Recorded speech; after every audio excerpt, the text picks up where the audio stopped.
लजपाल नबी ने। सूद खोर, ये सारे मामलात, ये रहने का, ये ज़िंदगी का निसाब किसने दिया है? लजपाल नबी ने। अगर हम उसको, उसके लिए, उसकी बातों को नहीं मान रहे, उसके लिए हम आकर अल्लाह की पाक बारगाह में नहीं झुक रहे कि जिस नबी ने सब कुछ कुर्बान किया उम्मत की खातिर, क़यामत का दिन भी अपनी उम्मत की खातिर सजदा करेगा और अल्लाह फरमाएगा इरफ़ा रासका या मोहम्मद आहू, ए महबूब मोहम्मद आप तो सर को उठाइए, जो मांगिए हम देते हैं।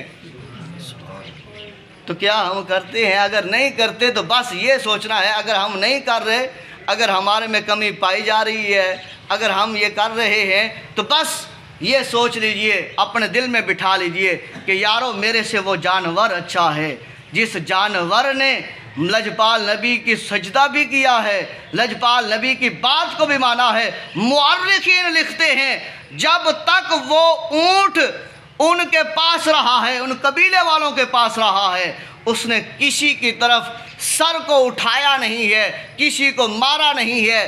पानी दिया तब उसने पिया, नहीं दिया खामोश खड़ा है। उसे जो है वो चारा डाला गया तो खाया, नहीं दिया खामोश खड़ा है। अब नहीं बोलता, पूछा क्यों नहीं बोलता?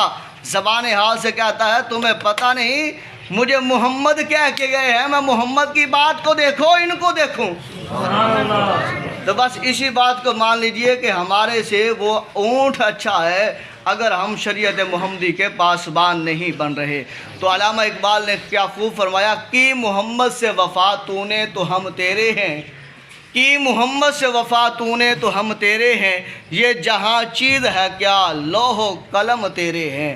उस ऊँट ने जैसे सरखुम किया तो आज तक क़यामत तक उसका तज़किरा जारी।